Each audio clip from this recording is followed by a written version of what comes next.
Jangan lupa like, komen, dan subscribe channel YouTube TVRI Bengkulu dan nyalakan lonceng notifikasinya.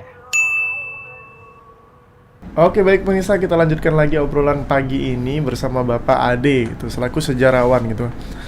Kalau sejarawan tuh memang suka cerita, Pak ya? Ya, tapi kan cerita berdasarkan informasi awal, bisa dari cerita rakyat, kemudian baca artikel-artikel, kemudian cari sumber-sumber sejarah yang sebenarnya atau premiumnya, sumber-sumber primernya. Dianalisa, benar nggak nih ngomongnya cerita atau enggak sih? Nah, itu. Bukan hanya ngarang-ngarang aja, Pak. Ngarang. Tapi kalau ke ngarang saya bisa jadi legenda. Oh iya, bisa jadi cerita Ya, lagi. cerita rakyat dan segala macamnya. Gitu. Nah, itu. Oke. Baik lagi nih, Pak, gitu. Tema kita perjuangan rakyat Bengkulu mempertahankan kemerdekaan.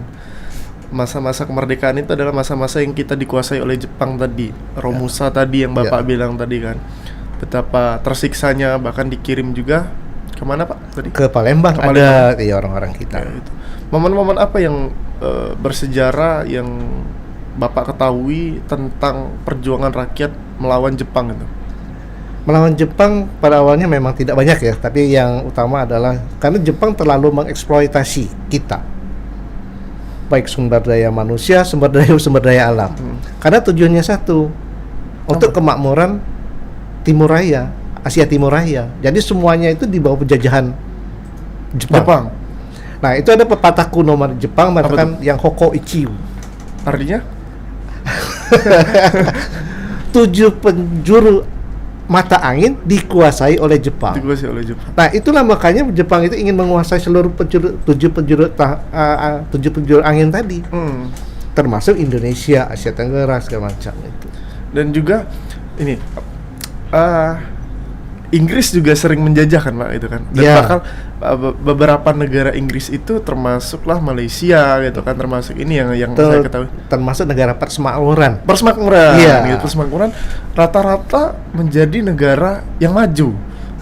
Gitu. Kenapa penjajahan di Belanda, di Jepang justru malah kita masih menjadi negara berkembang sekarang? Permasalahannya mungkin mereka telah mengenal uang terlebih dahulu. Birokrasinya sudah modern. Kita kan yang dibantah yang di rata-rata ya, yang mereka memberontak karena sistemnya dirubah. Jadi sistem tradisional kita tidak mau ke sistem yang modern, diganti tradisional diganti modern, kita yang melawan. Nggak mau seperti itu gitu kan. Hukum adat diganti dengan lebih tidak mau. Nah, mungkin itu salah satunya. Itu salah satu faktornya itu. Faktor yang lain banyak.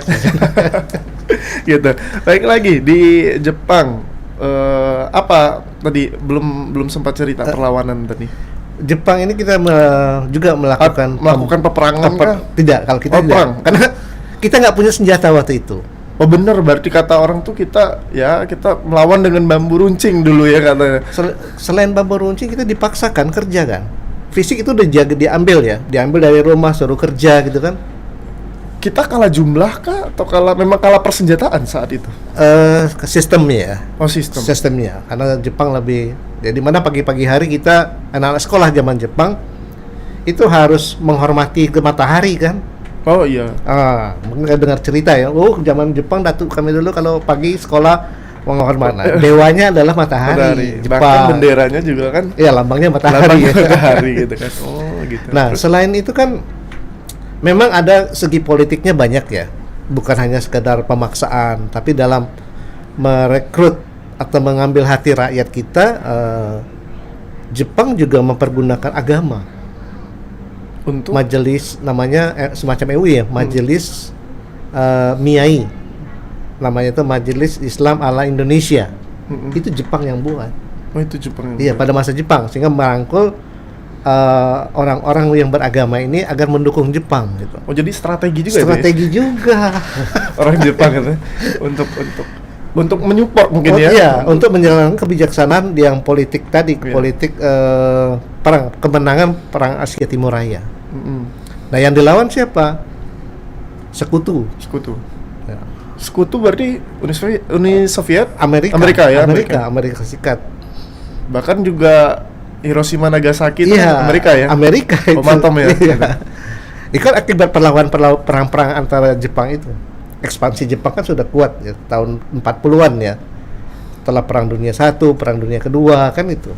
Berarti termasuk Jepang ini untuk daerah timur mungkin ya? Iya, timur. Daerah timur dia menguasai. Timur ingin melawan barat. Nah, tapi dia rekrut dulu yang timur ini untuk tadi untuk perang Asia Timur Raya. Timur ya? Iya. Jadi timur melawan barat. Nah, itu maunya Jepang itu.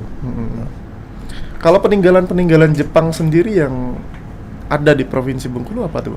Nah, kita lihat saja di sepanjang pantai barat itu banyak bunker-bunker Jepang. Bunker itu semacam perlindungan, lubang perlindungan yang di beton. Seperti kalau kita lihat di Kampung Bali itu banyak ya, yang di pinggir jalan.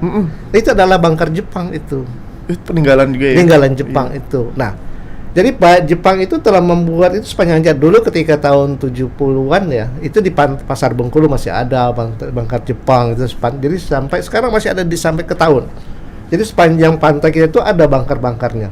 Nah, pikirlah, Jepang aja sudah bikin itu untuk menghadapi yang dari laut. Berarti tujuannya untuk memang menguasai kan. Iya, Kalau iya. ada lawan dari musuh, laut, ya. musuh dia langsung serang. Iya, disergap melalui itu ya. Iya. Yang saya tahu tuh lubang Jepang di Sumatera Barat. Sumatera Barat. Gitu, di Bengkulu juga ada. Tapi ya. bunkernya. Iya, Tempat berlindung, tempat sanapan segala macamnya. Dan ada lubang kecil kan untuk pengintaian dan juga senjata gitu. Iya. Oh, itu juga. Iya. Selain dari bunker sendiri, apa nih Pak yang Jepang sendiri yang buat apa ya? Peninggalan ataupun entah politik yang masih dibawa atau seperti apa? Pada zaman Sistem Jepang karena akibat ingin menangkan perang Asia Timur Raya tadi kan. Jadi Jepang itu membuat semacam mengumumkanlah kepada masyarakat Indonesia yang ada di Indonesia khususnya Bengkulu. Karena Bengkulu pada masa Jepang itu dikuasai oleh tentara ke-26. Jadi dengan Jawa beda. Iya. Jadi dibawa bagi lagi, jadi akan dibuat semacam Gyugun untuk pusat pelatihan tentara sukarela.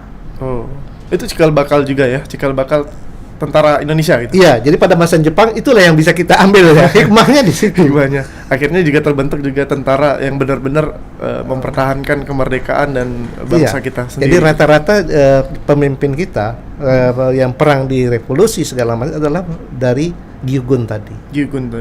Nah, pusat Gyugun di Sumatera bagian selatan itu ada di Pagar Alam, Lahat dan Lampung. Bahkan pendidikan juga di Pagar Alam, di Lahat juga ya? Iya. Dan iya. Jadi 3 bulan pertama mereka dilatih berbaris, setelah berbaris ketahanan segala macam lah untuk olah tubuh ya. Oke. Baik. Fisik. Baik Bapak, ditahan lagi untuk ceritanya nanti. Untuk para pemirsa jangan kemana-mana, tetap di Opini Obrolan Pagi.